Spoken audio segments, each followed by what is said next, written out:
Marcelle, thank you so much for your time this morning. Let's talk a little bit about this, the hashtag My First Christmas campaign. What is it all about? So basically, we're trying to have the little shelter pets in our care have a little bit of a better Christmas. We also want to just remind the people of the public that there are these little animals in our care, and for people to remember that there are little ones that need some extra loving during this time and who don't have homes. So our My Christmas campaign is really a way for people from the public to help them have a little bit of an extra fun day. We've made a little list of ways that you can help a little pet. So you can go online and pick the pet that you want to help that day, and then you can sponsor them for various different little experiences for that day. Absolutely sweet. But when we're looking at exactly how is it that pets are getting more and more abandoned, what have been some of the insights that your organization has actually noticed when it comes to, more pets becoming homeless, particularly during this time?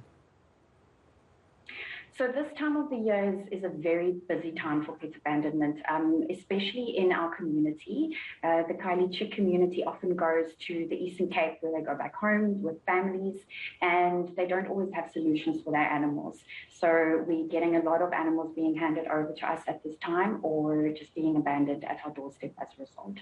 Sure. And if citizens and if more community members wanted to get involved with the program, how do they do so? I mean, can we even adopt a pet at this time? Absolutely. So if you want to sponsor a little one, the best is to go onto one of our social media pages, which is just Mdzananda Animal Clinic on either Instagram or Facebook, or can also head to our website, which is www.mdzananda.co.za. And there you will see all our little animals that are currently in the shelter with their names and how you can sponsor each of them. So we've got a variety. For example, 100 Rand is a tummy tickle, and there's 200 Rand a tummy tickle and a walk. So different little ways that you can get involved. I like that, a tummy tickle and a walk. Absolutely sweet. But when we're looking around, also around how loneliness, or pets that are lonely, or pets that are abandoned, the psychological impact, which you don't talk about enough, that it actually has on animals. When an animal is abandoned or an animal is left alone, what psychological impact does that have on the animal? And do we shed some light in terms of it? It is. I think we often think that animals are just animals. A lot of people do think that. And the reality is they are sentient beings with feelings, emotions. They experience sadness, happiness.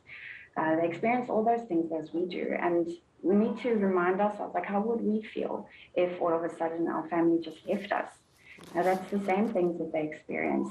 So we do have animals that they have different reactions to things like that. Some animals are just so confident that they just bound off and they know that they'll be fine and find a new home, while others do get very traumatized by it.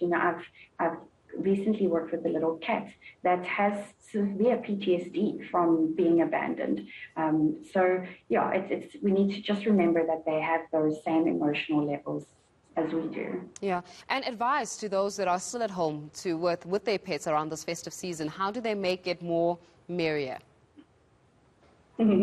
Well, if you're in my household, each little dog gets a present that he opens on Christmas morning, even though it's just a little sweet inside. But yeah, they're part of the family, so include them. And if you are going away and you don't have a solution for your animal, there are various things that you could do. There are so many pet sitters out there that can help. There are even things like dog hotels now where the animals can stay. Or it's a great opportunity for people to be entrepreneurs. The youngsters that are not in school at the moment, that they could go and pet sit for you. So there are options just to look after them during this time. I like that, the entrepreneurial flair that is coming on board, and that is to be able to pet sit. I like that one. Marcelle, we'll leave it there for this morning. Thank you so much for your time. Marcelle du Plessis there is from the Mdzananda Clinic, a pet clinic. They're just giving us some insights in terms of exactly how is it that you can make the festive season more festive for your pet.